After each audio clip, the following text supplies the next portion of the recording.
Herzlich willkommen, liebe Zuschauerinnen und Zuschauer, zum Klassenzimmer von und mit Vanessa Vu. Die Veranstaltung wird aufgezeichnet und ist im Anschluss online in der Mediathek der Schaubühne zu sehen. Für alle Zuschauerinnen und Zuschauer, auch im Livestream, gibt es nach dem Gesprächsteil die Möglichkeit, Fragen zu stellen, Eindrücke zu schildern und ins Gespräch zu kommen. Wir bedanken uns bei unserem gemeinnützigen Kooperationspartner Fundament und wünschen einen schönen Abend. Hallo, herzlich willkommen im nächsten Klassenzimmer. Heute mit einem ganz besonderen Gast, Dara Abdallah. Die Begrüßung habe ich jetzt auf Deutsch gemacht, aber mein Gast hat mich gebeten, ob wir dieses Gespräch doch auf Englisch machen könnten, weil wir auch im Publikum Gäste haben, die vor allem Englisch sprechen. Deswegen hier die Frage an das Publikum, ob Englisch in Ordnung ist. Und es muss auch gar nicht per Handzeichen sein, sondern es gibt einen QR-Code, der gerade so ausgeteilt wird, der jetzt in dieser Minute herumgeht und einen optionalen interaktiven Teil enthält, also damit wir auch das Live-Publikum mit einbinden können, aber eben auch alle, die gerade hier sind. Und wer Unterstützung im Englischen braucht, das können wir nämlich auch gleich dann organisieren.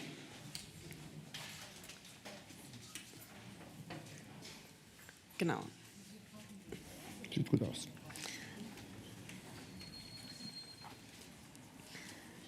Also die Teilnahme, also wenn man den QR-Code scannt, man muss sich nicht registrieren, keinen Namen, keine Daten eingeben. Ich sehe dann nur die Antworten, die jetzt hier im Raum sind. Und die Frage ist nämlich, verstehen Sie gut Englisch? For those who don't speak any German at all and wonder what this funny woman here in front was talking all the time is, I was greeting all of you and saying that we decided to do this in English because some of you speak English only or mainly, and also my guest prefers to speak in English, and there's a QR code that you can scan now where you can just say if English is okay or if you need assistance. We can organize this, but so far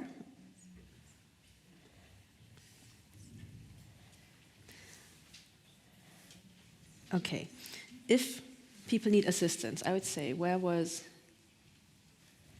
Niels again? I would say you sit in one specific corner of the room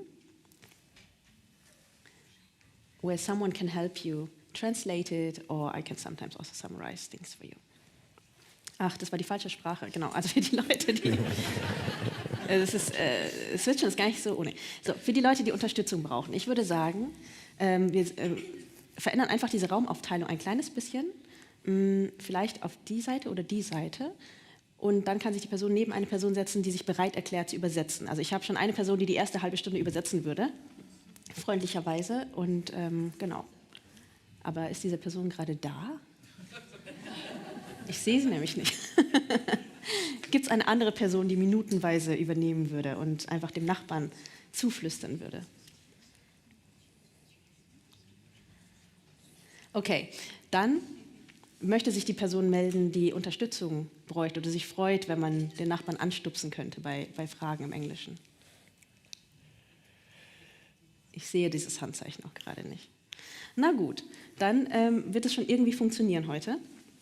Und ich kann auch immer wieder sonst per Handzeichen, wenn es gerade zu schnell ist. Ich möchte auch, dass alle mitkommen können. Es sprechen nicht immer alle Englisch, umgekehrt auch nicht immer alle Deutsch. So. Und genau, sobald ich weiß, wo die Person ist, die beim Englischen unterstützen kann, sage ich nochmal Bescheid, ja? Okay, so this is the moment where we switch to our talk in English. It will not be so complicated anyway. When I was thinking about who to invite for this this time, because usually in the Klassenzimmer I invite into my old children's room that we have remodeled and rebuilt kind of to talk about where we are really from, which does not just refer to a country or a village or a place, to a geographic location, but often also to a social class or to a culture, to just understand the social backgrounds of people better. But when I thought about who I would like to invite now, I think this was even around December, January, I thought, this time I would even go for a geographical question, I would like to invite a Syrian person because the topics, the themes that we explore here in this format, Klassenzimmer, class, money, climbing up the social ladder, climbing down again, losing, gaining, where do we stand, how can we have more social justice. All of this would interest me just also from a migrant perspective and right now also from a Syrian perspective. So you are from Syria, but maybe this is already a strange thing to say. So how would you answer the question where you are from? You know, I first of all, thank you for the invitation, for the introduction. Yeah, I grew up in Syria, in the northeast part from Syria, which the majority of people are Kurds.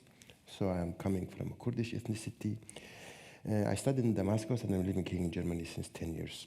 So I would say that I'm Syrian, I'm Kurd, and because Arabic also is my mother language, a part of me also is thinking in Arabic, and because also I'm living here in Berlin since more than 10 years, I am Berliner, you know, because Berlin allows that you can be in Germany and don't have the pressure to be German, you know. Berlin is a place that you can actually live in. It's kind of, it allows for this vague belongingness. So yeah, I would say those three elements are constituting my identity, that I am Kurds, Arab also, because I think I write in Arabic, I dream sometimes in Arabic, I speak with myself in Arabic, and I am Berliner also. To say exactly which part of the identity is active, I don't think I can answer the question, but it's a mix of these three experiences. And it's also changing all the time, It's also right? changing, yeah. For example, for me, since the general elections, the Berlin part has grown. Yeah. Big part, I must say. I just feel like, okay, I don't know, this Germany thing has always been difficult to me, but now I feel even more comfortable in Berlin specifically. I see. Yes. And I looked up the place where you are born, Qamischli. Qamischli, yeah. Qamischli. Syria is quite a big country, yeah. as well. I think almost the size of Germany, or more or less. It's not that different. Yeah. But you come from a very northeast, like in the small spot close to the Turkish border. Actually, Syria and Turkish, as you know, those are all new countries. After the collapse of the Ottoman Empire, there is a colonial plan to divide all this Mediterranean area. And this plan called Sykes-Picot, which they decided to divide what we call now Syria, Palestine, Iraq, and Jordan. And my city, Qamischli, there was no borders between Syria and Turkey, what we call now Turkey. I mean, it was like just a land and people could move easily. And because they couldn't find any logical reason to divide this country between each other, the French and the British colonialism, they choose the train line. So it's very unique because the borders between Syria and Turkey is the train line, and that's why the Qamischli was actually a city that have been built to be like an important stop for a train station. And there is immediately a part of it on the Turkish side. So yeah, it's the last city on the Turkish-Syrian border. The majority of people, or big amount of people, are coming from Kurdish ethnicity, and that's another party, or that's another, that's another question in Syria also.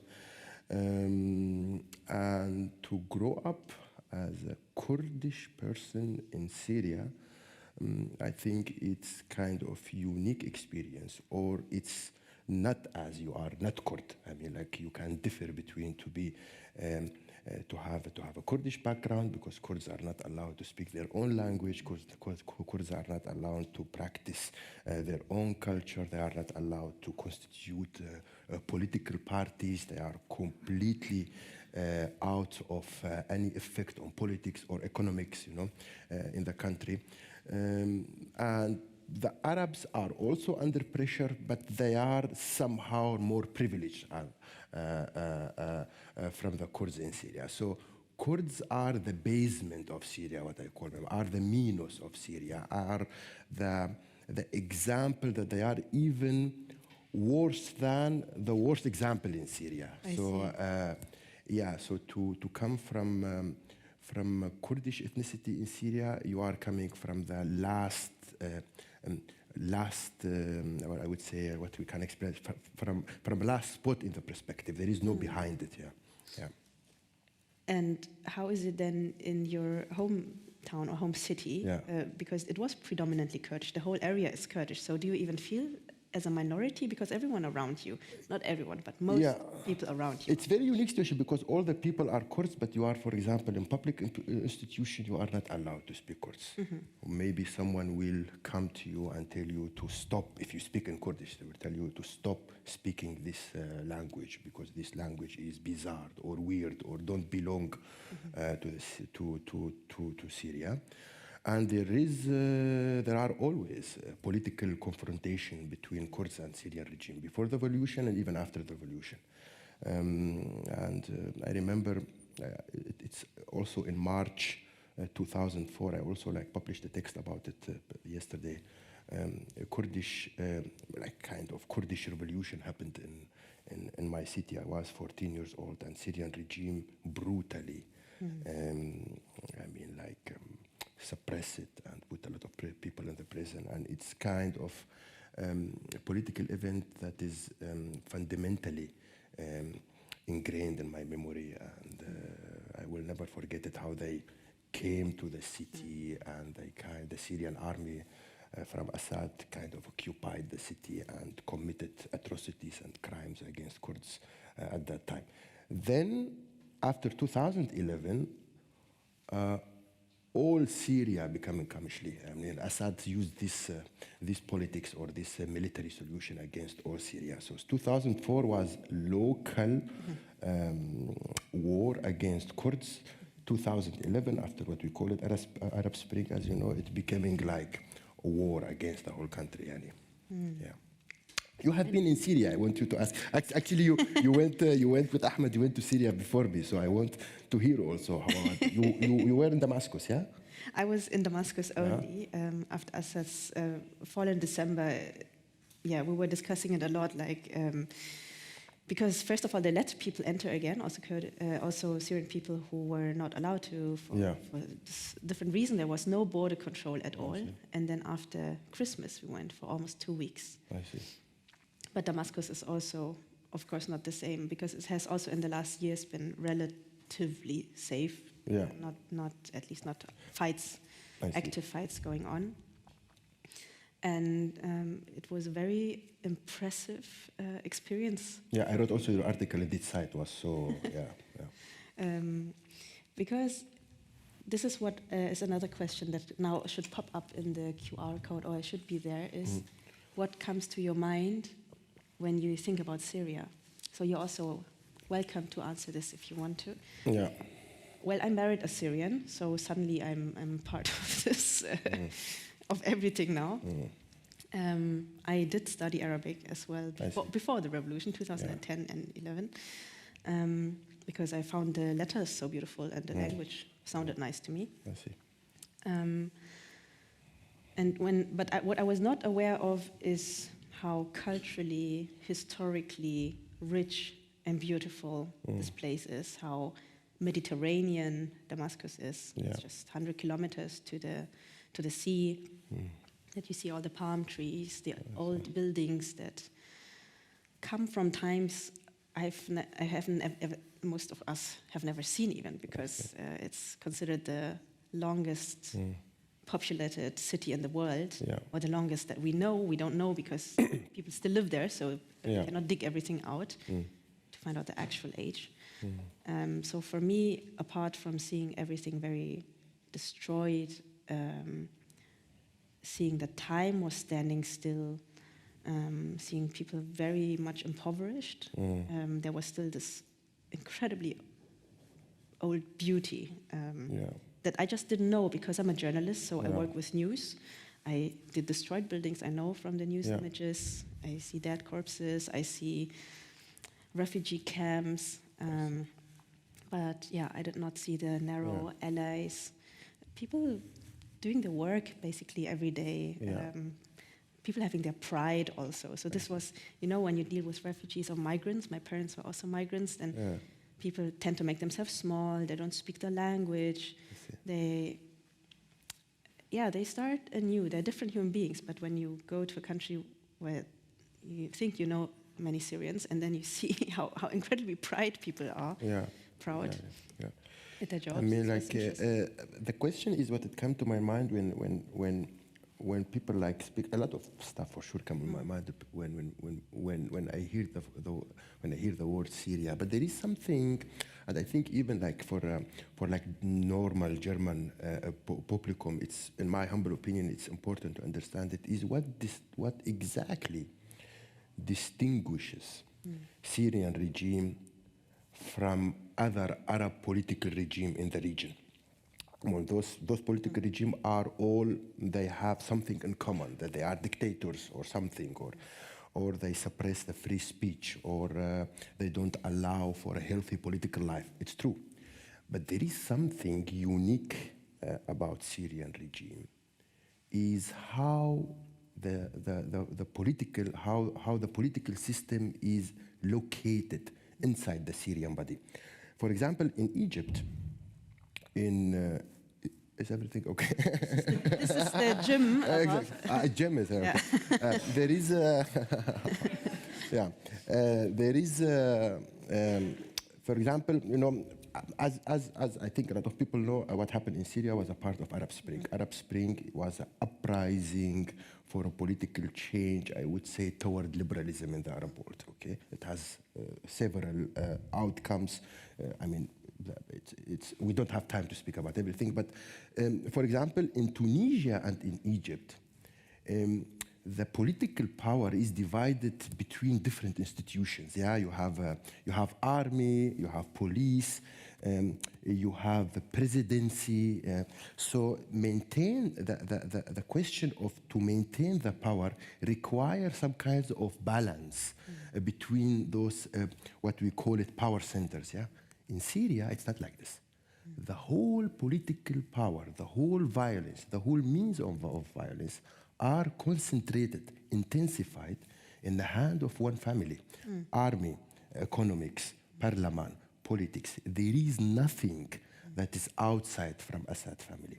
So if we can call it, if we put it in a metaphor, I think that the location of Syrian regime in Syrian society is similar of location of the heart in the body, and the heart is working under the principle of everything or nothing. So Syrian regime is working under the principle of everything or nothing, and this can, in my opinion, explain why we had this violence scenario in Syria, because there is no politics in Syria. Silence is the only no decentral system. There is no decentral system. The army is working for Assad. The police is working for Assad. Economics is working for Assad. Education is working for Assad. There is nothing that relates to politics that's outside of Assad family. And Assad family, to maintain their power, they don't need any kind of balance. It's a kind of republican monarchy. I think Syria is the most second closed country after North Korea, I would say, claimly. I mean, I can't really say this without being accused of exaggeration. And in this kind of context, when you have a political system that is actually occupying the country, I mean, like using the country as people of the country as slaves, it's the peaceful demonstration, or it's kind of impossible for peaceful demonstration to then turn off to violence confrontation in Syria. This can explain why we have this situation in Syria. So the word Syria, when I heard fear, violence, and we have also metaphors in Syria. Ahmed know for sure. Walls have ears. So you don't even speak politics to your family because they say walls have ears. People avoid politics and they make themselves intentionally stupid. So it's kind of it's kind of really stupidness, like or pretentious, a kind of general pretentious that is spread in the society, and people people act like that everything is okay. Yeah, it leads often to self-censorship. Exactly. Let's answer still the second dimension of this "where you're from" question, which is, let's go back to the city where you come from. Qamischli. Because ja, es ist oben drüber ein Fitnessstudio. Es ist ein Fitnessstudio. Und offenbar kann jemand oder ich weiß nicht, was mit den Gewichten ist, aber offenbar lässt jemand die Gewichte immer wieder fallen. Genau. Tut uns leid, sorry. Vielleicht ist das kurz die Stelle, um zu sagen, sind wir im Englischen zu schnell? Brauchen wir noch weitere Hilfe? Soll ich zusammenfassen? Ja? Okay, dann machen wir das nämlich kurz. Tut mir leid wegen der vielen Sprachen, aber manchmal, so ist einfach die Realität manchmal gestrickt. Wir haben darüber gesprochen, wo er herkommt. Und er hat das erstmal geografisch geantwortet, aus dem kurdischen Teil Syriens, ganz weit im Nordosten. Was Nordosten ist auch eine relative Größe, da diese Grenze auch künstlich gezogen wurde. Also heute würde man sagen, in geopolitischen Verhältnissen nahe der türkischen Grenze, aber da war einfach eine Bahnlinie und da wurde einmal die Grenze gezogen. Ich kann nicht das Jahr wiedergeben. 1916. 1916, wo die Sykes-Picot-Vereinbarung unterschrieben wurde. Ja. Genau, und dann ging es nochmal allgemeiner, haben wir kurz darüber gesprochen, dass ich ja in Damaskus war, nach Assads Fall, Ende Dezember, Anfang Januar mit meinem Mann, der Syrer ist. Du warst nicht. Ich war nicht, ja. Ich habe Angst bis jetzt. Du kommst aus der kurdischen Region. Aus der kurdischen Region bis jetzt die Fragen, die Leute im Checkpoints, woher die Leute kommen. Ich glaube, die neue Situation, ich muss ein bisschen aufpassen und einfach warten. Ja. Einfach hin und her, ja? Wie die Situation sich entwickelt, ja. Genau. Und dann gingen wir weiter zu der generellen Situation. Also was bedeutet es eigentlich, eine Minderheit in einer Region zu sein, wo man die Mehrheit ist, also in einer mehrheitlich kurdischen. Just for the English-speaking people, I just summarize it in German. Was es bedeutet, in einer kurdischen Region zu leben, wo zum Beispiel, das hat er dann erklärt, zum Beispiel in der Schule nur Arabisch gesprochen werden darf und generell ist Militär, die ganze Verwaltung, die Regierung in der Hand einer einzigen Familie gelegen, der Assad-Familie, die er metaphorisch als das Herz Syriens beschrieben hat, nicht im positiven Sinne, sondern das ist das, was alles am Laufen gehalten hat. Er beschrieb Syrien auch als das geschlossenste Land nach Nordkorea, etwas polemisch, weil es ein Überwachungsstaat war, wo es auch die Redewendung gibt, selbst die Wände haben Ohren, weil die Leute so Angst davor haben, abgehört zu werden, dass sie sich auch am Ende selbst zensieren und Familien auch nicht viel über Politik sprechen und sich Leute, wie er sagt, sogar nicht verdummen oder auf jeden Fall dumm stellen, um nicht zu sehr involviert zu werden in politische Fragen. Ja. Have I left out something important? Ja. Ja? Ja. Genau, und dann die Identitätsfrage hat er ganz am Anfang beantwortet, dass er sagen würde, er ist Syrer, Kurde und Berliner. Ja. Und das ändert sich und ja, ist ein ständiger Wandel. Er kann gar nicht sagen, was davon das meiste ist. Je nach Kontext ist es. Je nach Kontext, ja. Und dann hatte ich ihn jetzt noch gefragt, wie es ist, wenn wir nicht geografisch antworten oder nach Ethnizität, sondern was ja auch ein bisschen die Frage dieses Klassenzimmers ist, welche Erinnerungen hat er denn an Qamischli, seiner Stadt, wo er herkommt, wie er denn sozial aufgewachsen ist. Also wie gestaltet sich der Alltag? Denn heute ist es so, dass 90% der syrischen Bevölkerung unter der Armutsgrenze lebt und viele sind durch den Bürgerkrieg, der 13 Jahre andauerte, verarmt. Aber auch vorher war Syrien vergleichsweise gut entwickelt, also hohe Alphabetisierungsrate und so weiter. Aber natürlich waren Dinge nicht alle gut. Und ich weiß aber gar nicht, wie das in der Region war, wo du herkommst. Also wie bist du aufgewachsen? Was war das für eine Stadt? War diese Region abgeschnitten vom Rest Syriens oder ähnlich entwickelt? Yeah, I mean, like, as I said, like there was always discrimination against Kurdish, against Kurdish communities in Syria. A lot of Kurdish, they actually, in 2011, the numbers saying that there were more than 600,000 Kurdish people, Kurdish person, man and woman, without without any legal. Not registered. They are not registered. They don't have citizenship. Like in Germany, Duldung, yeah, they give it also to people. Almost. But imagine the whole Kurdish people on Duldung. So it's whole community on Duldung. And it's actually like Duldung because they give you like a paper and you waiting. Duldung is also could be being patient, you know, it's coming from this word. So you just wait. So 600,000 people were waiting in Syria. Some of them died also without any papers. They have been remembered just in the stories and the songs of their families and kids and narratives, relatives. The economical situation, I would say, my father, he was a construction engineering. My mother, she was teaching Arabic language. We are just two brothers. Me and my brother was relatively I would say like middle class Syrian family. The economical situation was not so perfect. We were not rich, but we were not poor also. What do you mean? What that means? You are not poor in Syria, but that you can wear clothes and you can have your food and you can be. You are not cold, you know. You can travel maybe to Damascus and. You can have a kind of, in Syrian standards, like a decent life, yeah? Not German standards to go do urlaub in Greece or to be able to travel or to be able to do like more fancy stuff. No, like I would say middle class from Syrian standards is just to be able to reproduce yourself and don't violate your dignity, having like a really decent life. Do you go on vacations? Like not in another country, but do you in Germany? Here in Germany? No, in Syria. In Syria.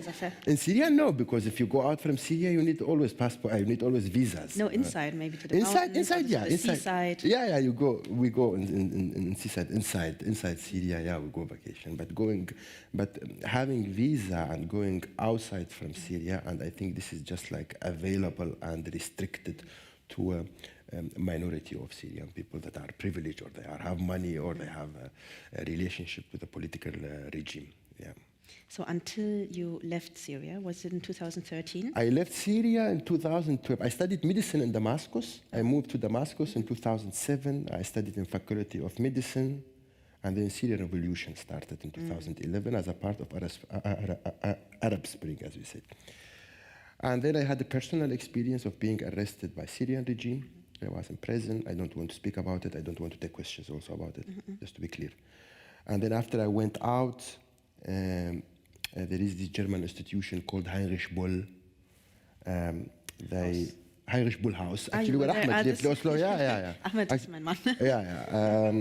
Ahmed also lived in the same house. I also lived in the same house. It's a charming area in the country. In the forest. In the forest, yeah. It's like a very small village called Langenbräuch. Langenbräuch, Kreuzau. Kreuzau. 17 houses, yeah. Bus comes just one time a day. No, bus always comes one time a day, no? Huh? The bus. The bus. Yeah, there is just bus comes just in one time a day, 2 times sometimes. In weekend one time was super small village, but Heinrich Böll lived there. It was his mistake, not mine. He lived at this small village, and his house. Heinrich Böll is the institution. They make it to give it residency to the people. It's a super nice project. Those people helped me to give me visa to come to Germany. I owe them my life. And they communicated with me through the German Arabic translator Larissa Bender and her husband Ahmed Husso, who is also from Syria. And they recommended me and they sent me an email. But wait, isn't this a artist residency? It's for artists. It's for, I think this residency is for writers who are living in the context when there is a political danger. But so you have been writing in Syria as well? I have been writing since 2010. I see. Since 2010, since I was 20 years old. Yeah. Let's make a cut here. I translate. For sure. Genau. Also wir sprachen doch eine kurze Zusammenfassung auf Deutsch. aus der Stadt, wo er herkommt, meint er Mittelklassefamilie, Vater war Bauingenieur, die Mutter hat Arabisch unterrichtet, arabische Sprache, das heißt, sie hatten ein gutes Auskommen, man konnte, war nicht arm, nicht reich, aber konnte auch mal nach Damaskus reisen, ins Ausland, ging nicht Urlaub, aber innerhalb des Landes, man konnte so leben, dass man auf jeden Fall seine Würde behielt. Und er ging dann 2007 nach Damaskus zum Studieren, Medizin. Da brach aber 2011 die Revolution aus. In dem Zuge wurde er auch verhaftet, inhaftiert. Er möchte nicht darüber sprechen und auch keine Fragen dazu beantworten. Und kam dann in den nächsten Jahren, 2013, nach Deutschland über ein Stipendium vom Heinrich-Böll-Haus. Das ist eine Initiative in Nordrhein-Westfalen. Das ist wirklich das Haus des Schriftstellers Heinrich Böll. Die haben ein Programm für SchriftstellerInnen. Und Dara arbeitet auch heute als Journalist und Redakteur und Autor. Hat aber auch schon damals in Syrien geschrieben, also nicht nur Medizin studiert. Yeah. And then I came here to Germany. I mean, like, if we can, to be honest, this translation is a bit interrupting my ideas. Need to focus. I need to focus. So if we can find another solution, because I was not prepared for this, will be nice. And then I came here to after I finished my residency in Stiftung. It was 8 months. I moved to Berlin. And now I'm studying philosophy. I finished my bachelor. Now I'm doing in Humboldt University. I'm doing my master's in philosophy because I don't want to work as a doctor. It was not something I liked. Even working as a doctor, if we are now in Klassenzimmer, it's like economically more safe, you know, and more guaranteed. So yeah, from Qamischli to Damascus, 2007, 2012 to Germany, 2013 to Berlin, and from that till now in Berlin. That's, you said it is a side sentence, but that's big. You come here, you have to build your life anew. I guess you didn't come with a big wealth if you came as a student or later after student. And then you still decide to go for philosophy and not follow your medical career, which would have at least bring you a decent income and a job. I mean, I didn't want to work. I didn't want to work as a doctor. Even when I studied medicine, it was clear for me that's not something I want, actually. It's a great job. It's a very important job for people who are doing it, actually. But for me, it was not something I wanted to spend my life on because, you know, it was clear that I am more inclined to Geisteswissenschaften, to the humanities. And also, and back then, why did you decide for? I was 17 years old. I had a very good grades in my Abitur, or in Syria we call it baccalaureate. And then when you are 17 years old, just your family decides your future. You know, so my father told me that you need to be a doctor. I told him, okay, let's go. And then after the fourth semester, it was clear for me this is not my thing. That's not the thing that I want actually to study or to say. Even when I came here to Germany, so when I applied for the Humboldt University, they saw that there is a gap. From 2007 till 2000, there is a gap that, you know, from 2012, till 2018. And then they asked me what you were doing, and then I told them that, I finished the high school in 2007, and then I studied 5 years Faculty of Medicine, and then they were asking me what you were doing on this. I was telling them that I studied medicine, and then they were like just not making me to change my opinion to don't study philosophy because they were saying Arbeitsmarkt here we need doctors and stuff. And then like I see this Studienbegleiter, something like this, and then they explained for me that if you want, even you can have BAföG and stuff, and then it was clear for me. No, I don't want to study medicine. Yeah. From what is this photo actually? This looks like this is the Faculty of Medicine. Look, yeah.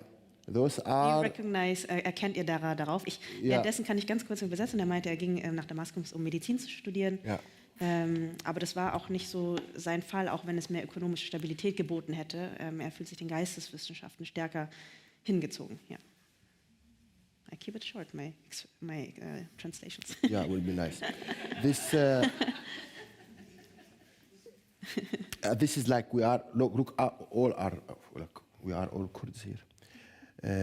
This is in Faculty of Medicine in Damascus. I think in 2000. I think I am one with the yellow. You're not sure who you are? No, with the yellow one. Yeah, it's clear that I am the yellow one. I had more hair at that time. Yeah. What happened to the others? Do you know? The others, they are all here in Germany working as doctors. Really? Yeah, different German cities, by the way. By the way, I think all of them are in Germany. In different, they work in small cities, but literally. Actually, I didn't thought about it. All of them are in Germany. Yeah. They are working because after the senior, it's easy also for doctors to get. Do you still talk? Yeah, we still talk. Yeah, they are. And do they ask what are you doing? Yeah. I mean, I think a lot of them think that I did the right thing because to work as a doctor also it's a very hard job. You work 12 hours and working as a doctor. I mean, like now it became a medicine seminar. We need to change the topic, but working as a doctor require. Very high attention. I mean, you can't have a pause or you can't do a mistake because there is a lot of responsibility in committing a mistake. Yeah, in medicine. So yeah, it's really hard job. And for me, that so a lot of them are tired or because they are overworked. They're jealous of you. Yeah, they are jealous that I have like this this life. But for sure, they love their jobs and they work with dignity here and they work with fidelity and they want to help people. Yeah. So it sounds like you never regretted going. No, building actually, the life you build now. No, I never regretted that I left medicine. I never regretted that I moved to Berlin because I think the only place for a person of color that's livable in Germany is Berlin. Yeah. Because the other German cities, there is what I call it the process of othering, Anderssein. Yeah. Unless you're assimilating and you enjoy assimilating, then you can also live in other places. But in Berlin, even if you are assimilating, is not enough, because there is a positive one. That the integrated one, the good one, which is always an opposite for the bad one or the integrated one or the conservative one, and it takes also sometimes the terrorist one. But Berlin. There is some lost in this city. There is some vagueness that you can't belong in. And I don't know without Berlin, if there is no Berlin, where actually you can live in Germany or where you can't like receive sometimes what I call it uncomfortable questions about about Syria, about Islam, about this kind of stuff, about those topics. But I think for people who are working in writing or in culture or in production of texts, I think the most hardest thing is that, and I think this is very accurate from my perspective, very accurate, like challenging, that what you want to say is much more complexer than your language. Yes. So I mean, learning a language is new childhood. So when you speak a German, I think the most problem for a migrant here is not cultural, is not religious one, is communicative one. What I call it communicative one, is that the complexity of your ideas are not corresponding the complexity of your language, or what you are wanting to say is much more that what you are actually can. Because of your what you call it, because you think about the grammatical structure of your speech, and in the process of thinking how you can put accusative and dative and proposition and stuff, a lot of stuff get lost in the originality of your idea. But this is not an impossible task. With practice, what you want to say and what you can, the gap becoming less and less. But the first challenging or the first pain for you as a migrant, I call it the silent eye. When you are staying with your eyes and you know that you can say more, but you can't. And this is, I think, especially when you are coming from thoughts, ideas, when you are a writer, when you are... Yeah, when you rely on your intellect, right? Exactly. Because let's say you're a woodworker. Exactly. I think it's not the same, but for us who express ideas, who make a living of expressing ideas... Exactly. It's very different. Because, or when you are a linguistic entity, when you are a writer, or when you are, I don't know, when you are like working in, as you said, in intellectual work, the most challenging thing is communicative, and the most pressure is on you. Now, there is 1 million Syrian people here in Germany. The amount of Syrians who speak German are much more the amount of Germans who speak Arabic. You know, Really? Yeah, for sure. And this is logical because people move from there to there. So the pressure is also... I always, like in the university, even on my close Germans first, I say that there is what really I wrote about it also, what you call it the semantic inequality, that there is one part of the society that has access to meanings faster than you, you know, or better than you, or have or can express themselves in better quality, or in or always more accurate, and you are staying as a kid that try to walk, that try to do something. This semantic inequality, or what you can call it the classism in meaning, which also lead to the classism in the actual world, because if you can't express yourself, you will not take any jobs, you know.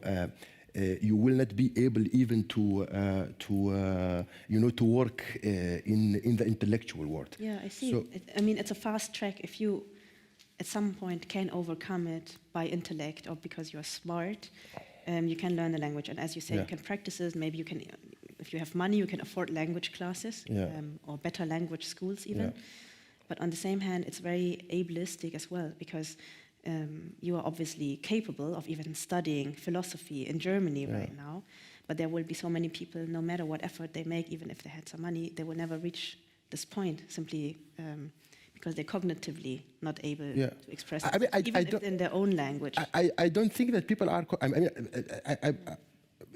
it's not easy to distinguish people between cognitively able, not able, but in general, even now when I am sometimes in the seminar, when I am speaking with my German colleagues Germans here is not referring to like fixed identity. People who, when I say my German colleagues, people who is their mother language is German, you can see the difference, you know, faster response, better, because there is this idea by Wittgenstein that when you are thinking in your mother language, you don't lose time in the grammatical structure when you are like what you call it syntactis. You have immediately, you touch the meaning immediately, and you enjoy this originality that you are thinking in your mother language. But for me, as a migrant is alienation of the word, you know, because you are actually your thinking is divided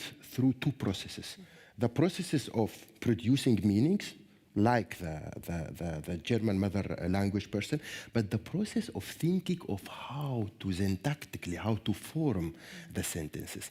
So your ability is divided, or your effort is divided into two lines. And this is not justice. You know, there is something get lost in your effort. This is a suffering of being, my huge suffer in being migrant is not thinking in my mother language, or not being able to speak 100% in my mother language. I don't care about identity, Islam, and this kind of stuff. This is my main. This is the thing that caused my main alienation. Yeah, you know, in being migrant or in being expat. Yeah. I don't know if the idea is clear, yeah. It is very clear. It's a huge problem. Let me summarize. Wir sprachen gerade über Sprachen, und er sagt als Migrant, you call yourself migrant and not refugee, right? I think migrant is more wider concept than refugee. That's very interesting.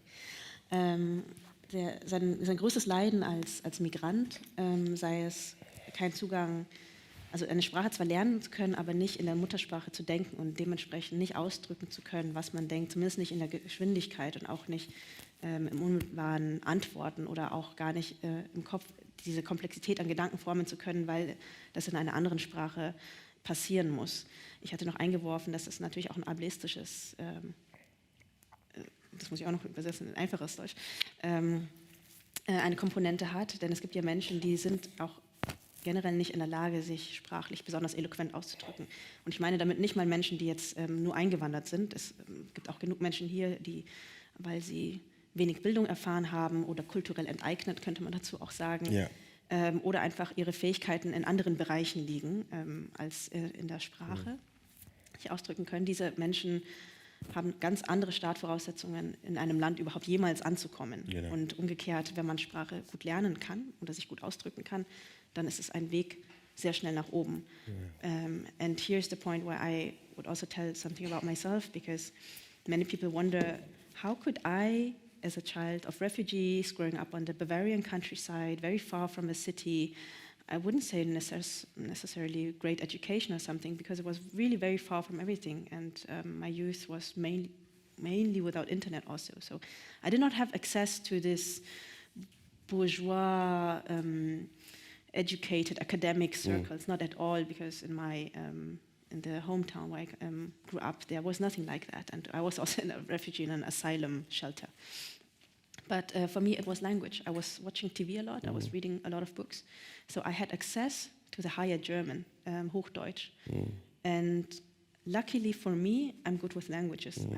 I can express myself. I can write. I can read, so that I could access a world that was really not mine at all, simply because I was cognitively able to learn this and because this was my strength.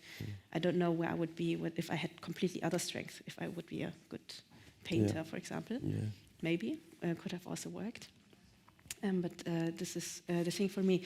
Let's fast forward. Yeah, let's fast forward a bit, because there's one thing I also wanted to talk with you about. So, being here, trying to build your life, learning the language, trying to at some point really belong, create, and do all of this. This was a discourse we could have had a year ago, and then December 8 happened last year. Would you say things have changed for you? Because I know, talking with other Syrians, and especially my partner, it was like, yeah, okay, Syria is something from the past. Now we need to build a life here. The big struggle is how to build a life here, how to master the language better, and so on and so on. And then suddenly a door opened, and it's not even clear what's behind this door. Yeah. How was it for you? Yeah, I mean, like 8th of December is a huge day for sure in the life of every Syrian. Syrian regime stayed more than 6 decades, and above the chest of Syrian people. Killed more than 100 people. Killed more than 1 million people. 10 million refugees.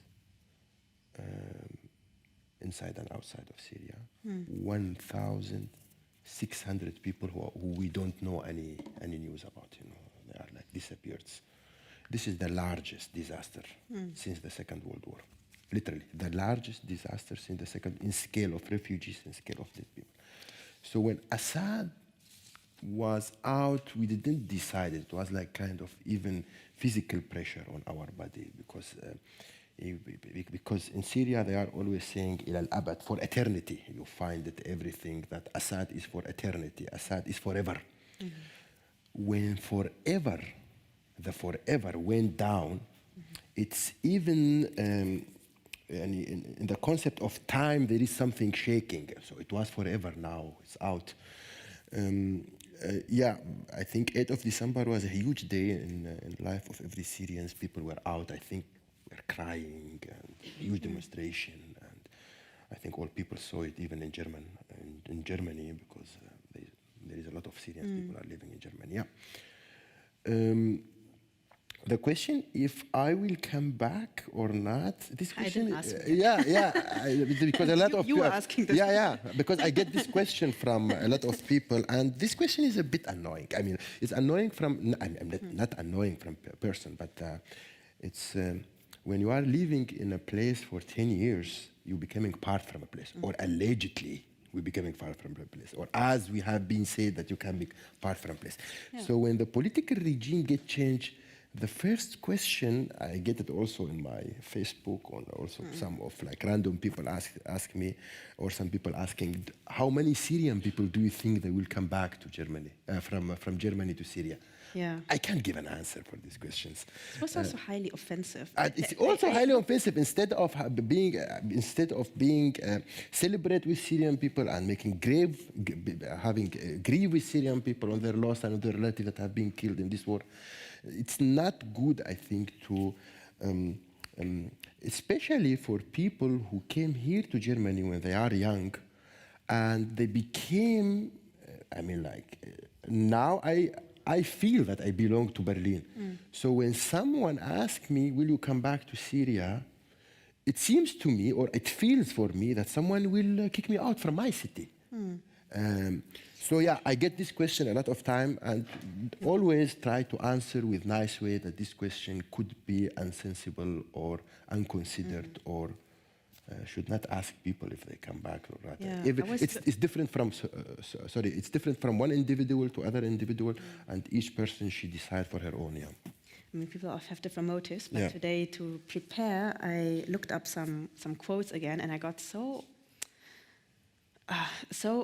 angry, and even I felt physically almost sick, because you don't have to know a lot about Syria to understand that the end of a 54-year dictatorship is a moment, and it's just it's that you don't have to be happy or sad, but just acknowledge that's a big thing. Exactly. And then mid of December already, a few days after Friedrich Merz, our new chancellor, was saying in the ARD, spreading against this number, that 2/3 of Syrians don't work. Most of them are young men. Many of them can go back and have to go back. But those who are well integrated and work can, of course, stay. We need these people. So, okay, it's CDU, you know. So I guess they have to say these kind of things, and especially in the election campaigns. He also added that with these 2/3, which is, by the way, it's not exactly right. If you Syrians still they have the highest number of application for asylum. So people still keep, not after December 8, but until then, people still kept coming a lot, and then Afghanistan. So it's not like everyone came in 2015 and that's it. So people kept coming, and if you put all of them together, also those who came last year or the last 2 years, yes, many of them are not working yet. But this has reasons. You cannot work. You are not allowed to work. You go through this whole asylum process. You need to learn the language. But if you take those who stay longer, then you will see the numbers adjust to the Germans. So this is really, for me, spreading fake news. This is just, I'm a journalist, I have to say these kind of things. Constantly spreading that more than half or 2/3 don't work. It's just simply not true. But then also the Greens jumped on it. Robert Habeck, quickly after, it was in the beginning of January, also said, those who work here, we can need them. It's like, what are you? You're not running a company, this is a country. And you have, so those who don't work, there were diejenigen, die nicht arbeiten werden, wenn das Land sich wieder in die Sicherheit zurückgehen können und auch müssen. I will just add that this is very also annoying. The argument pro-Syrians is the German media. They say that because the German economy needs Syrians, should Syrians stay? So let's put the argument reverse. If German economy is not able to, does not needing Syrians, so do you kick people who need protection out? So the centrality of the growth of German economy, in my opinion, can't be an argument for accepting. If we are speaking about the human rights, it can't be an argument for accepting or rejecting any refugees. But I just want to say something. It's also like belonging to language, like Merz and stuff, far from Merz and those guys. Like if you see the language, what I mean, like for example, if you see you have like, let's imagine a language as like groups. Yeah, you have like the word for planets, moon, sun. Group for planets, and you have groups for colors. You know, the metaphor emerges when one word became refugee. You know, the metaphor emerged when a word move from one realm to another realm. So you say sad moon. Moon can't be sad, but there is a word that it's sad moved from emotion group, sad, happy, you know, this array or this group, and went to an enable language to create the metaphor. When those right wings said we just want German, you know, a society just consists from German is a society without metaphor. It's a very boring society because what make the language able to generate metaphor is migration of the word, is the alienation of the word, is the word that moving from one realm to another realm. And this give the cosmopolitic part from German culture should be enhanced. But when you are seeing it from the perspective of the right wing, it's very statistic and very you know what I mean. It's very static. Static, yeah. Static. Sorry, way of seeing the language, and in this kind of society will be just boring, you know.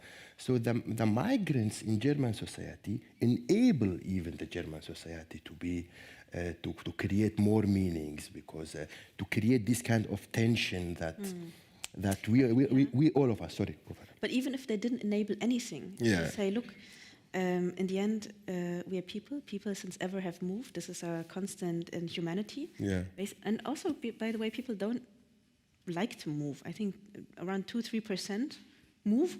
Yeah. And if they can, they move internally, and some move far. This is just how humans are. It doesn't. Now people think everyone is a migrant, but that's just not true. Yeah. Some people decide to, others have to. Yeah. And then whatever, if I have a new neighbor, then this is my new neighbor. So my first thought is not, okay, what can I get from him? What will this person bring? And I want to see, can we live peacefully? Can we find a way to, I don't know, to get along? And if we don't, can we find a way to not kill each other if we don't get along? That's basically it. I don't need to always get something from someone. So I'm also very tired of this argument and also disappointed that almost all political parties jumped on this. This was, very disappointing. But still, I would like to come back to the question, not about you, whether you want to go back or not, but I want to turn it to the audience. Yeah, we have also some questions from you. I have one last question for your phone. I also want to see what comes to what comes to your mind when you think about Syria. I will tell you it's war and Krieg. This is the two big words. But let's go to, I will launch now a question. Because there was not just this, okay, people have to go back and those who work, they can maybe stay, but I also remember there were a lot of people bringing this argument, but now you can go back and you need to build your country, and you have to build your country, and who are you who are not building your country? This is one thing. But also, of course, from the inside, I mean, this is also what I experienced when we visited Damascus. People have hope. They also, of course, parents have the hope that the children might return. It's oftentimes the younger people who left. And there are all sorts of people who think, okay, now something needs to be done. And while this is very understandable, I think very few people try to put themselves into this position, okay, wait, if I have built my life somewhere for over 10 years, would I leave everything behind to build something that I have left, if it's voluntarily or not? So this is one question I would just give back to the audience, to just put yourself into this situation. Would you leave everything you have now built, let's say now or the last 10, 15 years, to build a place, a country where you came from? Because I feel like so many people assume that it's the most normal thing in the world. Of course you should do it, both in Syria, outside of Syria, or wherever. I mean, my family comes from Vietnam. It was also open at some point, and people thought, come back or send money back or something. So how do you deal with these I think it's expectations? I think it's different. People who have a very traumatic experience, I think it will be not easy for them to come back to Syria. We don't have, and for sure there is a difference between two cases. Again, because this is like some people panic, there is a difference between two cases. But a lot of Jews after the Second World War, even Germany was safe. They didn't want to come back because for them it was correlated to crystal light, to the to being discriminated and stuff. Even Germany was safe, and there was also some campaign like come back and stuff. But they stayed in USA or they went to Israel. So I think some people from Syrian people who had horrible experience in Syria, traumatic experience, I think it will not be easy for them to take a decision like to come back in Syria. Yeah, it's not just a question of safety, right? Which is also, by the way, question of safety. There, yeah, there is also a question of when you are get used to certain level of liberty or certain level of life. It will not be easy also to come back to a country which is not clear now who's there, which is not clear if the freedom of speech or freedom of political activism will be guaranteed. So there was also concerns like this. Some people just grow up in Germany. خلاص, يعني, I know a lot of people who are here since 12 years, and they came to Germany when they were like 6-7 years old. So how you can deal with how old were you? Do you remember? 22. 22. 22. Yeah. I mean, like 33% of my party is here in Germany, but some people they don't know. They don't know anything outside from Germany. You know, Syria is for them is a dream or is a childhood that they can't remember. You know, I don't think it's logic to ask these people to come back because they are actually grow up in Germany. They are Germans, if we can call them Germans. Yeah, I found a number like there's around roughly 1 million people from Syria living in Germany at the moment. Yeah, 1,200,000 some numbers. 1,200,000 yeah. right now? Okay, I have from October 24, it was 975,000. Yeah. And but more than 160,000, which is not the majority, but quite a lot, have German citizenship also at the moment already. Yeah. So they have stayed, they have done all that needs to be done to get German citizenship. Yeah. It's not an easy thing. Yeah, for sure. And I can also, I mean, even if you come as a grown-up, let's say in your 20s, and you build your life, I don't know how often people are willing to build a life. Yeah. This is something that I always saw with my parents. They came relatively young. They came first to Bulgaria in their 20s, my mother a bit younger, and then they had to leave because of right-wing extremism in Bulgaria. There was a lot of racism, and then in the 90s they came to Germany. So they started anew twice. My father always had this romantic idea, because he was also politically persecuted, one day I go back to Vietnam. Yes. But the older he grew, he didn't, because at some point he spent more time abroad than back home. This is one thing. And the other is, how much energy does one person have to rebuild your life several times in one lifetime? People who have not relocated can maybe not imagine how much it takes to really start everything anew. Yeah, I mean, for sure. See, I mean, I think Germany is the most country in the world that has a good chance in playing a significant role in Syria. You have more than, as you said, 1,100,000, 200,000 Syrians that are living here in Germany. A lot of them are bilingual. That means that German and Arabic, both at the same time, are their mother languages. And those people, I think, can play a significant role in building a relationship between Germany and Syria. And now I even see, like, in the politics that the German government try to go to Damascus and try to do some researches to know exactly the needs of Syria. Because Syria was, as I said, mysterious country, nobody know anything about it. And now researchers and people want to take some data to know the needs of the country. And I think Germany, because of those, this organic, it's really an organic like an organic connection between Syria and Germany, because it's Syrian and German at the same time. And yeah, this has a potential, for sure, a political potential for any future relationship between Syria and Germany. There are a lot of NGOs, a lot of big institutions that they have. Syrians are working for them. So if the German government want to work with Syria, you don't need people from outside, because you already have Syrians who speak Arabic, who know about Syria, and who are Germans and who speak German also. So this gives Germany in my opinion, a very good position in playing a role in rebuilding of Syria and even in political stabilization of Syria. How this will develop, we don't know till now, because Syria is still. Yes. We don't know. It's dynamic to describe it. At Yeah, exactly. Yeah. Let's make a thinking pause. You can think of your last thoughts that you want to submit, and I just very quickly also say, wir sprachen noch länger über Sprache, den Zugang zu Sprache und wie statisch die deutsche Bevölkerung auch begriffen wird. Und es ging auch um die Frage, was nach Assads Sturz, was das denn jetzt für die ganzen Syrerinnen und Syrer bedeutet, auch für ihn mit der Frage konfrontiert zu werden, ob man zurück muss vielleicht. Es fühlt sich an, meinte er auch manchmal, wie so rausgeworfen zu werden, zumindest symbolisch. Wir sprachen darüber, wie viele Hürden es aber auch gibt, tatsächlich zu gehen oder ein Leben nochmal komplett von vorne aufzubauen, dass es vielleicht gar nicht die Energie gibt, dass manche Leute nicht sicher sind, dass sie vielleicht ihr Leben lang hier verbracht haben oder die meiste Zeit ihres Lebens, weil manche sehr jung gekommen sind.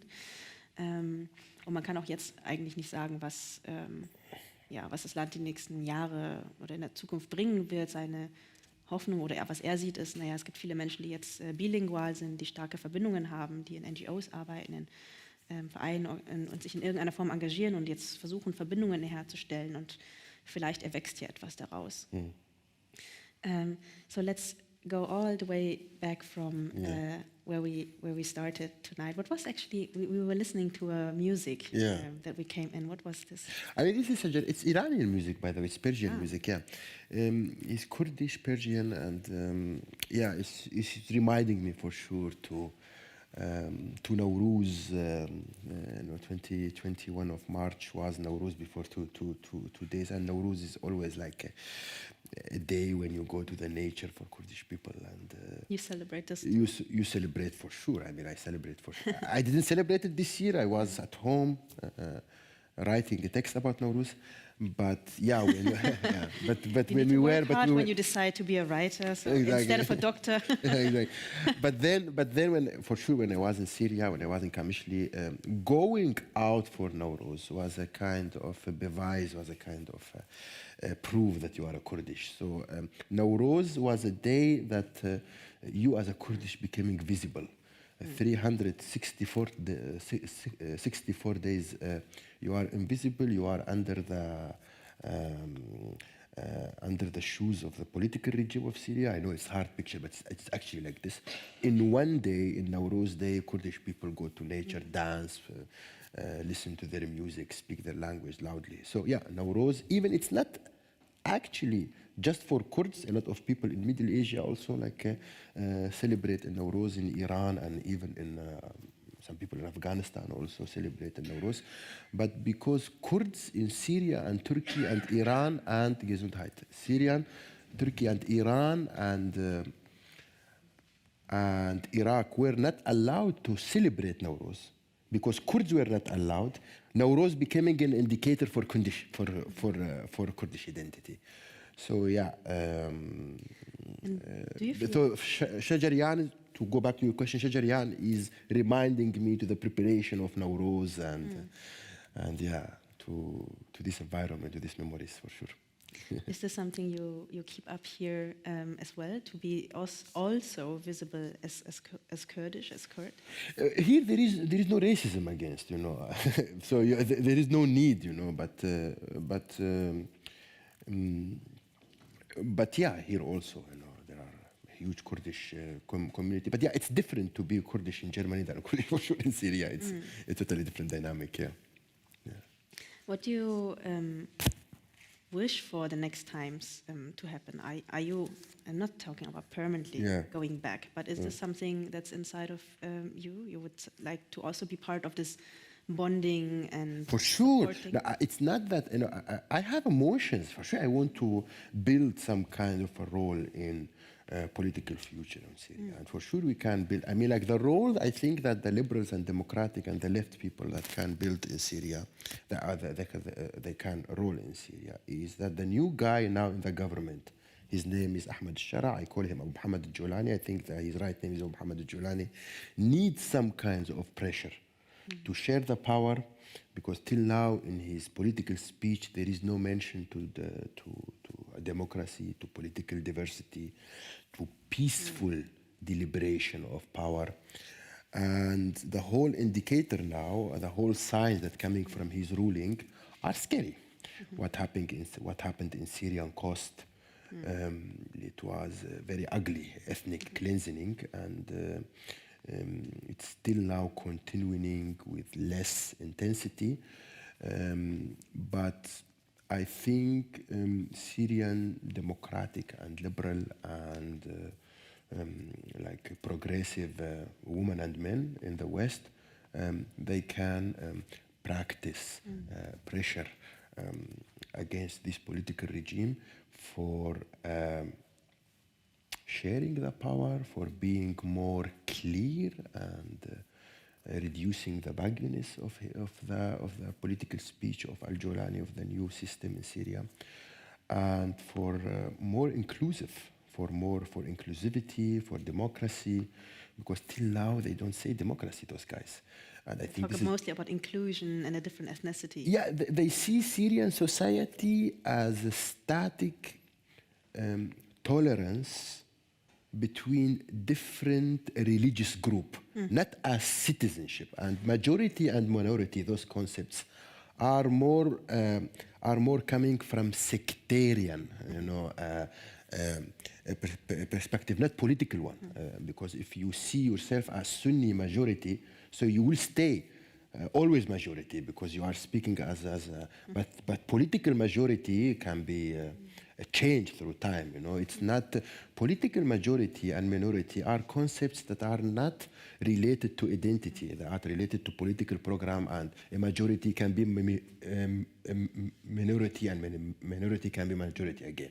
But when you are making Sunnis as majority, this will not change. This is because they are the majority of the country. So I think his expectations from majority and minority as concept are coming from sectarian, not from liberal political as we wish. I think we can practice this pressure against. Also from colonial rule, as I have read. Also from colonial rule, as I have read, when it's also about the minority thinking, and you need to maybe protect the minority. For sure, and look how Israel now is dealing with Syria, because Israel, for example, sees Syria that Druze should be protected, Kurds should be protected, Alawis should be protected, but not thinking in Syria as an identity, or not putting an effort for making a Syria as overcoming these kinds of identity. And for sure was a kind, as you said, it's very accurate, that was a direct strategy of the French colonialism of perceiving and seeing the Levant and Syrian society always as primitive, primary sectarian group that can never ever overcome it to a liberal social contract that overcomes civil this rights, yes. For civil rights. So I think we can play this role, and for sure also doing journalism about Syria. We are not leaving Syria, but going back to live there or moving there. This is becoming a personal question. It's not easy to answer. Yeah, this is not easy to answer this question now. Yeah. But can you give us an answer about which role you wish for yourself in the next years? Like I said, like this word, like doing good journalism, like helping. Helping Syrian, not helping like this kind of like I'm saver or something, or contributing with other Syrian people to explain what liberal democracy means, what social justice means, what acceptance of different identities and different minorities means, what is minority and majority, are they constant concepts or variables that can change over the time? I think Syria needs the basic of what we call it liberal political education. And people who lived in Germany or who have something to do with it, I think they can do this kind of can be part of it. Yeah. No, it's good. You're not just a doctor, but also a philosopher. Yeah. So, Dara, thank you so much. Thank you so much. I really Mustafa. enjoyed this Thank talk. you. Me So too. let's give an applause first, and then you get. Thank you. Thank you. Thank you. Thank you. Thank you.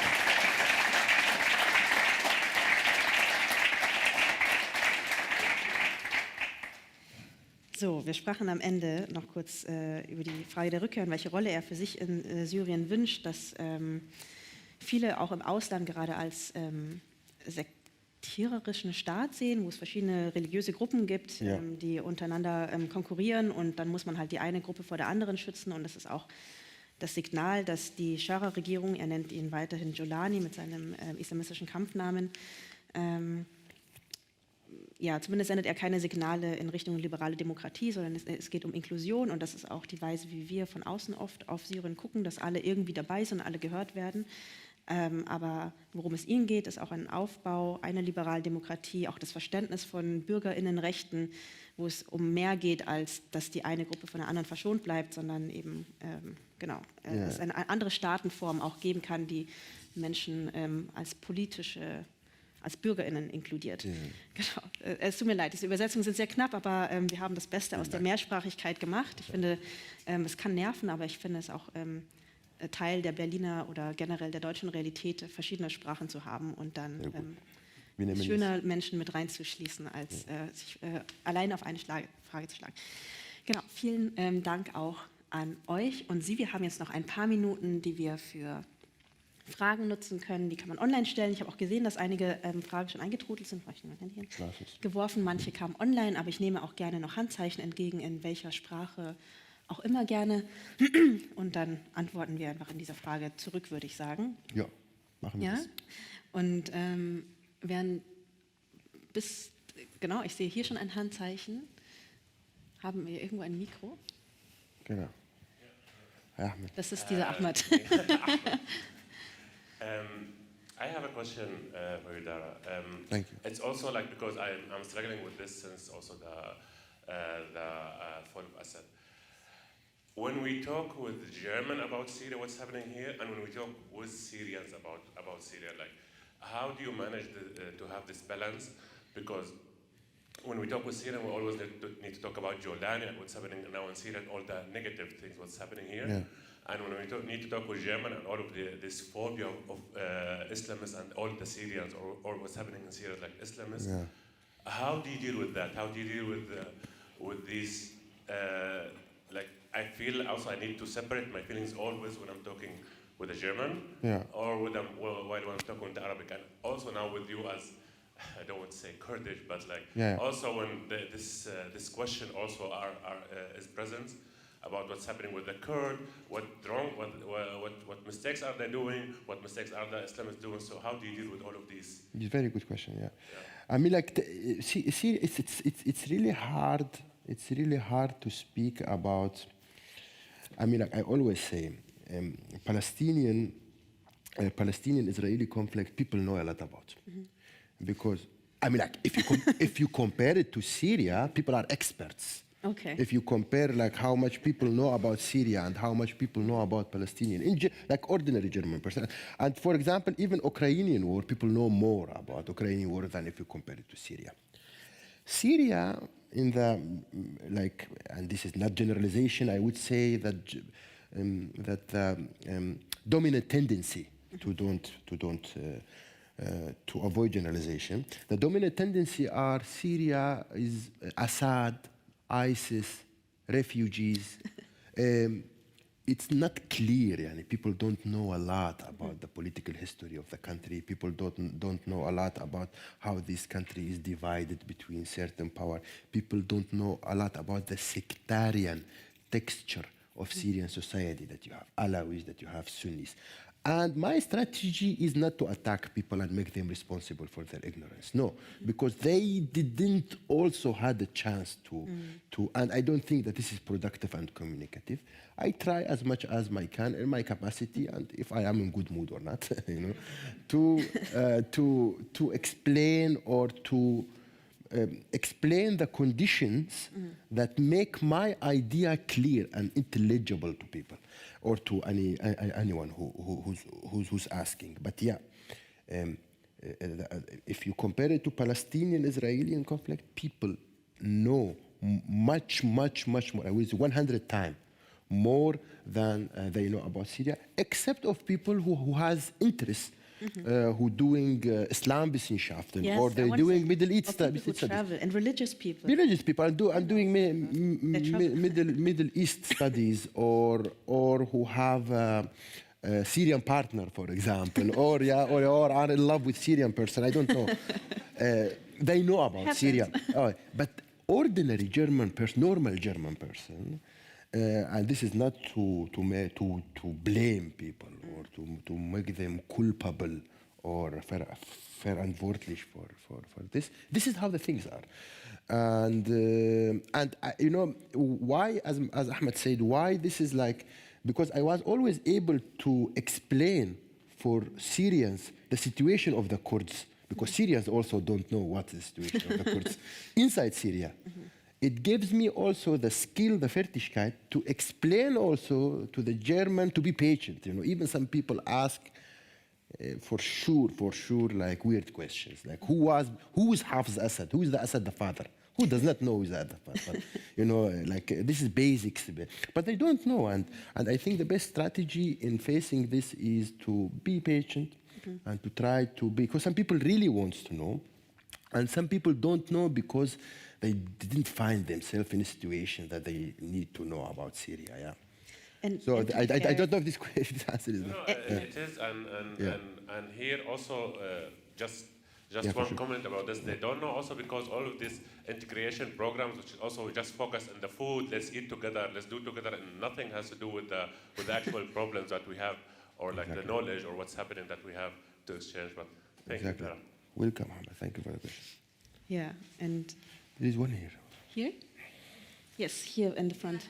Thank you. Mein Name ist Esma, ich komme aus Syrien, auch aus Salamia. Schön. Thank you. Ja, kenne ich Salamia.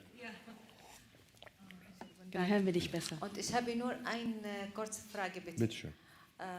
Bist du mit der Meinung, dass es gut für die kurdische Gruppe so ein Staat oder Unabhängigkeit kurdische Staat zu gründen? Ja, ich glaube das nicht. Genau, ich glaube das nicht. Die kurdischen Gebiete in Syrien, die sind voneinander verschieden. Die sind nicht so in einem Gebiet. Ja. Zwischen Amuda und Qamischli und Afrin gibt es tausende kleine Dörfer, die keine Kurden sind. Die sind einfach Araber. Es ist nicht wie Irak oder wie Türkei, wo die kurdische Gebiete miteinander sich verbunden sind. Verstehst du, was ich meine? Kobane zum Beispiel. Kobane, ja. Ich glaube, eine unabhängige Stadt in Syrien für die kurdischen Leute ist nicht möglich, ist realistisch nicht möglich. Ich bin nicht dagegen, aber es gibt keine Grundlage, wo diese verschiedenen Dörfer so miteinander so kontaktieren können. Also man braucht eine Genozid zu machen gegen die Araber, und das ist auf jeden Fall falsch. Ich bin auf jeden Fall dagegen, ja.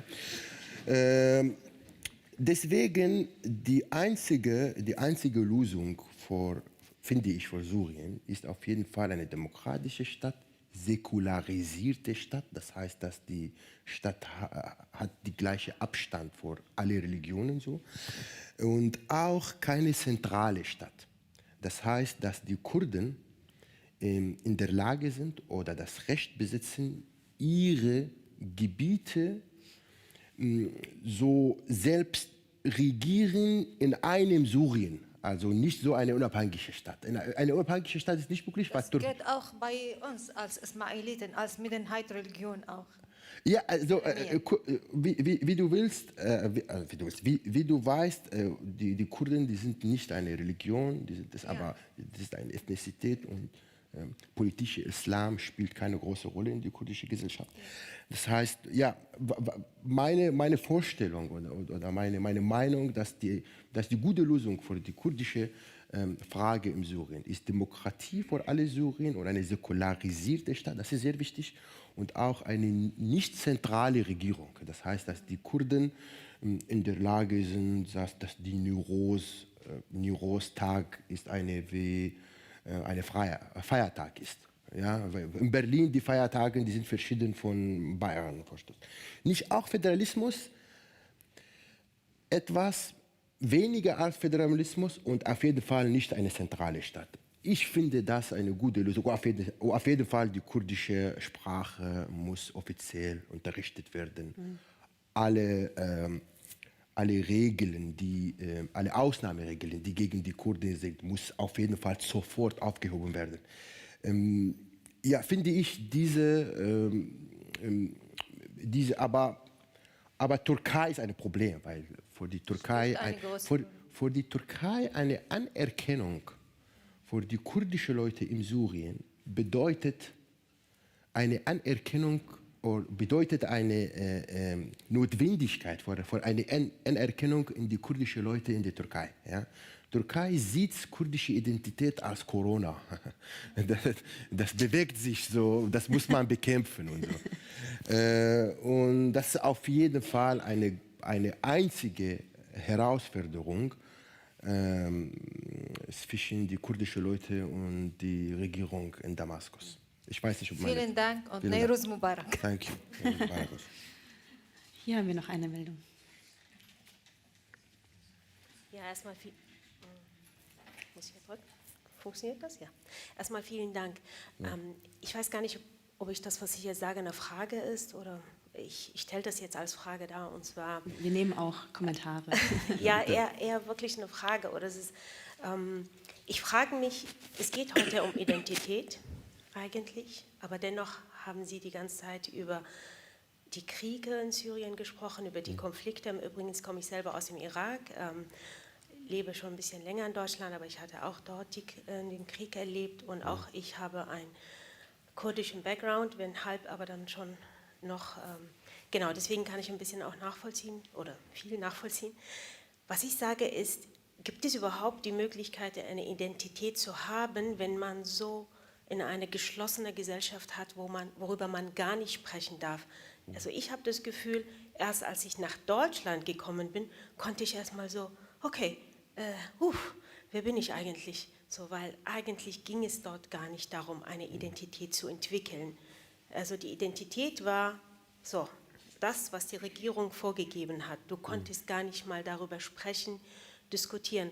Umso mehr hat man das Gefühl, wenn man dann ins Ausland geht, fängt man an, dann zu graben und sich dann zu identifizieren mit etwas, was man glaubt, dass das so ist. Also, es ist so wie eine Art Konstruktion von einer Identität, die man nicht haben dürfte in seinem eigenen Land. Und dann fängt man an, eine kurdische, arabische, wie irakische, syrische Identität zu konstruieren, weil man die dort gar nicht entwickeln konnte in der Interaktion mit der Gesellschaft, weil die dort komplett unter einen Deckel gehalten war, in einer Gesellschaft, wo jede Ethnizität separiert unter sich leben dürfte. So verstehe ich das. Deshalb verstehe ich heute das Gespräch die ganze Zeit eher um die Konflikte und wenig um das Klassenzimmer. Was ist eigentlich aus diesen jungen Menschen geworden? Wollten die Medizin studieren? Was ist mit ihrer Jugend? Was ist mit ihren Träumen? Es ging gar nicht darum. Es ging nur darum, haben sie es überlebt? Sind sie nach Deutschland gekommen und dürfen sie jetzt bleiben? Also es geht nicht um Identität, sondern um Überleben. Deswegen ist das vielleicht keine Frage eher. Ja, danke dir, wirklich. Ja, danke trotzdem. Ja, ich finde, 60 Minuten sind für so Großthemen auch wirklich sehr wenig. Ich versuche durchzusprinten. Haben wir noch eine Wortmeldung? Ich habe noch online eine, die können wir noch nehmen. Und ansonsten sind wir noch ein bisschen da und können in kleinen Konstellationen noch uns weiter unterhalten, zum Beispiel drüben im Café. Eine Frage, welche suche ich jetzt aus? Vielleicht die erste, die reinkam, oder die letzte, die reinkam. Oder, die ich ganz oben sehe. Da steht zum Beispiel, dass du oft von der Gegenwart sprichst, wenn du über Assad und die Art, wie Syrien organisiert ist, sprichst. Als ob sich Dinge nicht geändert haben. Das finde ich auch, ist mir auch aufgefallen. Du sprichst auch weiterhin von Jolani, du sprichst von so einem kurdischen Staat als unrealistisch schon ganz weit weg oder von einem Staat, wie du ihn dir wünschst, aber die Realität geht ja immer ein bisschen weiter. Also es gab ja ein Abkommen mit den kurdischen Kräften, die bis Ende dieses Jahres sich in die nationale Armee eingliedern wollen oder werden. Mal gucken, was passiert. Wie kommt es, dass deine Analyse immer noch einen Schritt zurück ist? Also ich glaube, diese auf Englisch oder auf Deutsch? Jede Sprache, die wir können I think when I hear that like SDF, I don't know if people know, SDF are the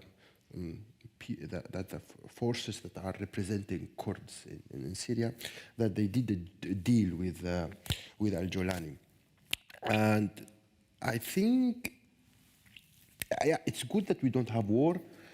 But I think also it's very problematic because how you can make one army from a side that is actually, a lot of them are jihadists, to another army that you have 30,000 women are fighting with Kurds. So how you can unify these two armies? It's not, I don't have an answer for this, and I think nobody has an answer for this, because it's not easy to make now a new army, new Syrian army that have SDF and HTS, or the Jolani guys. Because I think the political and the religious ideology of Al-Jolani is kind of fundamentally different from political and ideology of the SDF. SDF, they have so much effect of PKK, and so I don't know how this sandwich will be between them. And I think it was because of pressure of United States. They wanted to avoid the scenario of a war between Kurds and Damascus, and I think it's good because we don't need more wars in Syria. So for now you wait until things have really changed, and then you are adjusting your language and grammar to it. Yeah, exactly. Ja. Okay, ich würde sagen, ab hier machen wir einen Cut, einfach weil auch Leute Feierabend machen möchten in diesem Raum und wir im Klassenzimmer sind und da das nicht überstrapazieren wollen. Arbeitsverhältnisse meine ich. Deswegen vielen Dank für die Geduld, vielen Dank fürs Hierherkommen, fürs Zuhören, auch in diesen beiden Sprachen. Ich weiß, es ist vielleicht schwierig, aber so haben uns vielleicht mehr Menschen konnten uns folgen. Im April geht das Klassenzimmer in eine kurze Pause, da ist das Feind-Festival, hier kommen viele Stücke aus aller Welt und es geht bei uns weiter im Mai. Dort mit einer Busfahrerin, die uns aus dem Alltag erzählen wird, mal wieder was ganz anderes, vielleicht über die Streiks, aber auch vieles andere. Die Frau ist auch alleinerziehend und in Ost-Berlin geboren und aufgewachsen. Ich freue mich sehr, das wird die vorletzte Ausgabe des Klassenzimmers, denn wir binden dieses schöne Format im Juli ab. Dann waren wir 4 Jahre hier in der Schaubühne, oder ich war hier 4 Jahre in meinem Kinderzimmer zu Gast und habe die verschiedensten Milieus dieses Landes erkundet, auch solche, die seit 10 Jahren zu diesem Land auch gehören. Ich würde mich freuen, wenn ihr oder sie wieder dazukommen. Und ansonsten, genau, wir sind noch da und sind weiterhin offen für Gespräche, Fragen. Wir holen uns auch was zu trinken. Und Ihnen und euch wünsche ich noch einen schönen Abend. Vielen Dank. Danke dir.